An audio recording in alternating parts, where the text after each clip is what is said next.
Hello, welcome to Lemon Steers, where we talk anything and everything entertainment. I'm, of course, Lemon himself, Zeke Lemon, and this is my review for If. But before we get into that, let's get the house clean out of the way, shall we? I'm going to leave a like, comment below, let me know your thoughts on If. And, of course, hit that subscribe button as it helps me grow into my YouTube career. I would greatly appreciate it. Now, let's get into the review, shall we?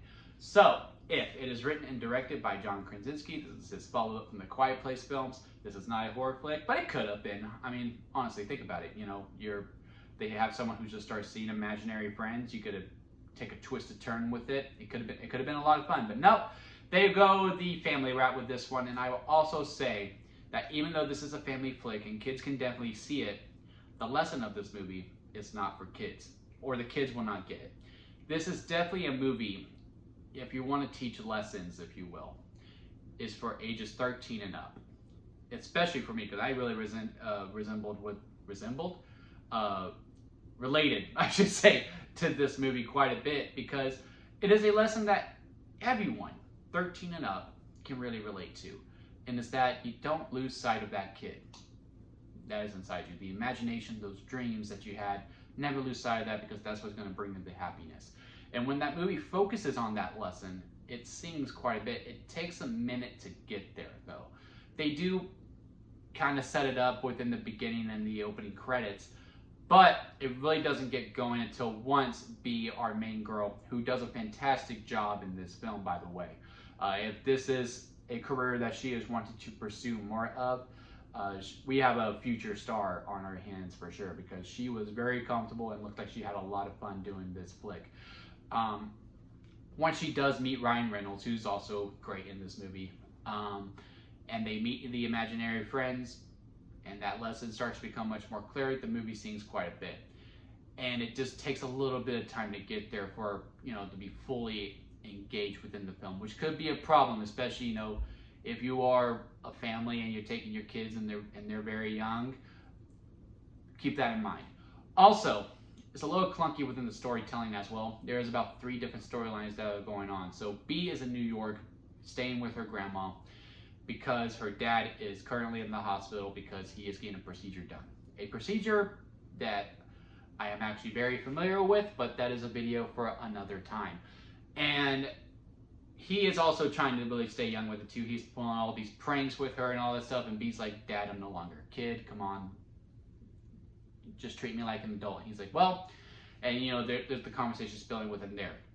That storyline, I will say, probably wasn't really needed, because there is a other storyline point within the imaginary friends that is, the stake, if you will, and they also implement the stakes within the imaginary friends on if they do not get a home.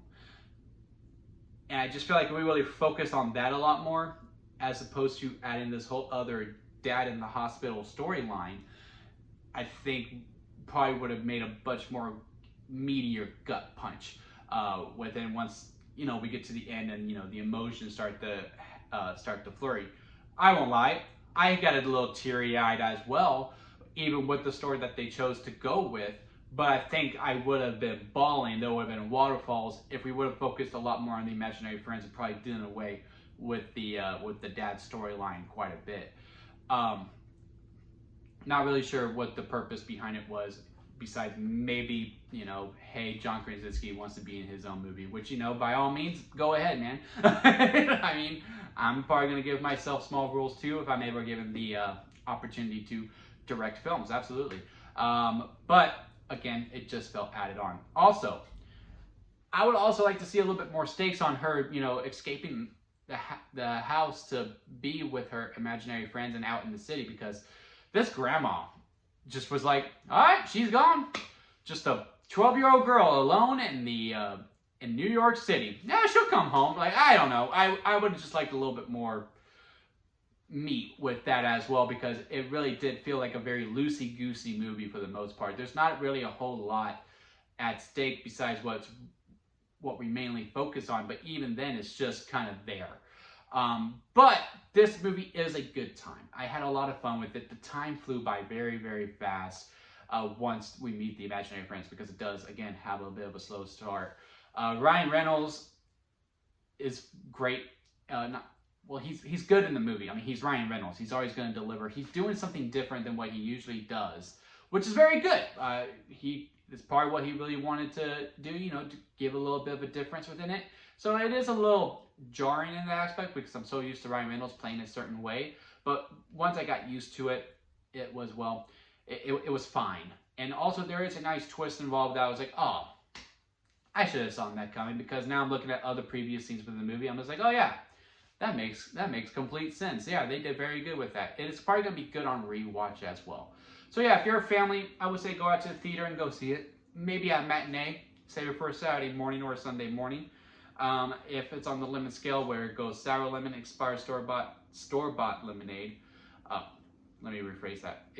Sour lemon, expired store-bought lemonade, and then above that is store-bought lemonade, so it's not expired. Then it's lemonade, freshly squeezed lemonade, and then strawberry lemonade at the very top, because that is the best kind of lemonade.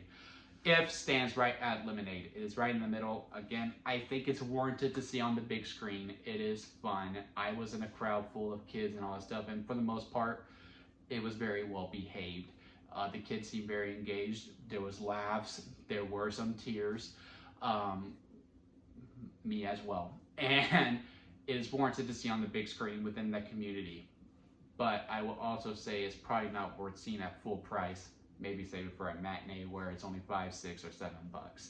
But yeah, those are my thoughts on If. Go ahead and comment below. Let me know your thoughts on it. And again, hit that subscribe button, as it does help me grow into my YouTube career. If you're a fan of wrestling, hit that subscription button, as we do reviews for Raw, SmackDown, and all the premium live events. And also for more movies as well. June's going to be a big month for us. We got The Boys and we got House of the Dragon. Probably going to do weekly reviews for that one as well. So again, hit that subscribe button, as all that is heading to this channel very, very shortly. But until next time, guys, I'll see you here at Lemon Studios.